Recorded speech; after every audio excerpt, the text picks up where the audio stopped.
जो विलियमसन की निरंतर ईथरीकरण विधि है वास्तविकता में वो निरंतर नहीं चलती। तो उसका कारण ये है, निरंतर ईथर नहीं बनता है। इसका क्या कारण है? इसके दो कारण हैं। पहला कारण तो ये है कि H2SO4 की जो सांद्रता है वो कम हो जाती है। हमने इसके पहले देखा था कि जो ईथर बनाने की प्रयोगशाला विधि थी,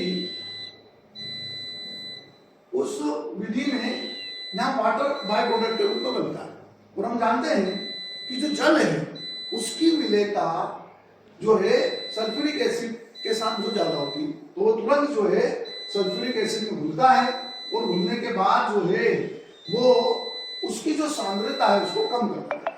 हम जानते हैं कि निर्जलीकरण का काम सांद्र H2SO4 ही कर पाता है, इसलिए जब उसकी सांद्रता कम होने लगती है तो उसकी निर्जलीकरण क्षमता कम होती है और वो अभिक्रिया थोड़ी थोड़ी में देर में रुकने लगती है।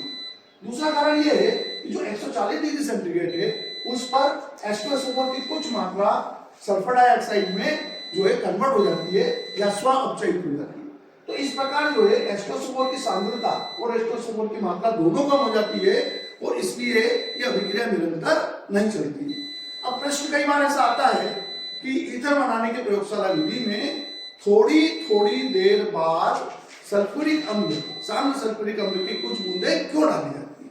तो उसका कारण यही है, ये जो यहाँ दो कारण है, इसके निवारण के लिए हम क्या करते हैं, थोड़ी थोड़ी देर बाद सांद्र H2SO4 की कुछ बूंदें उसमें मिलाते रहते हैं।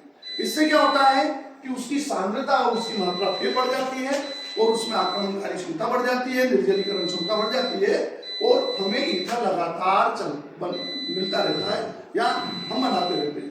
तो प्रश्न ये आता है कि ईथर बनाने की प्रयोगशाला विधि जो है निरंतर ईथरीकरण विधि क्यों कहलाती है?